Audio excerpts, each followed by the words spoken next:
Residents continue to lament over the spiraling cost of essential goods in the country amid the impact of the global economic crisis. According to some local vendors, the widely decried soaring prices are attributed to hike in transportation fares and insecurity, despite some of the products are locally produced. Now, the country's Bureau of Statistics reveals that food inflation rose to over 30% in February, while local traders also said the removal of the fuel subsidy is having an impact. Let's have more details of that in this report. Gari or cassava flakes has for years been regarded as one of the foods that even the poor could afford. But many people in Africa's most populous nation are shocked at the surge in the prices of the food staple. This is something that you can something that before with your 100 naira, you even buy granite and everything to take with it.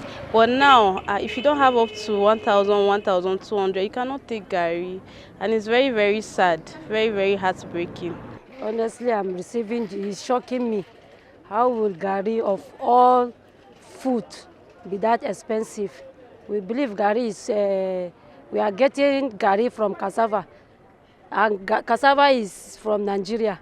So I didn't see why gari would be that expensive.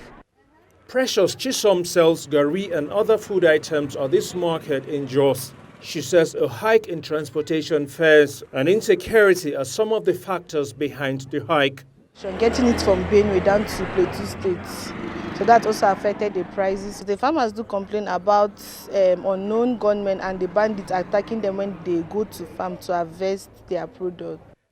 Nigeria is the world's largest producer of cassava, which is the main raw material for the production of gari. But its production, as with other crops, is being hampered by rising insecurity, which has led to death and kidnapping of farmers for ransom.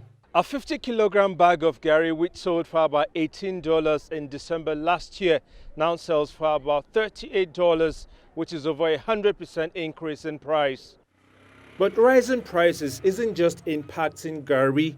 Nigeria's Bureau of Statistics says general food inflation in the country rose to almost 38% in February, compared to just over 24% at the same period last year.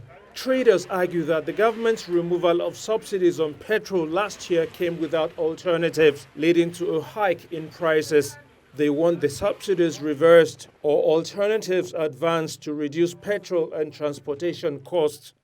The government has begun rehabilitation of its oil refineries, which have been shut down for years. Some experts say it's a good step towards sufficiency for oil and affordability to enhance transportation. It is also beefing up security to protect farmers, to encourage cultivation of cassava and other food produce.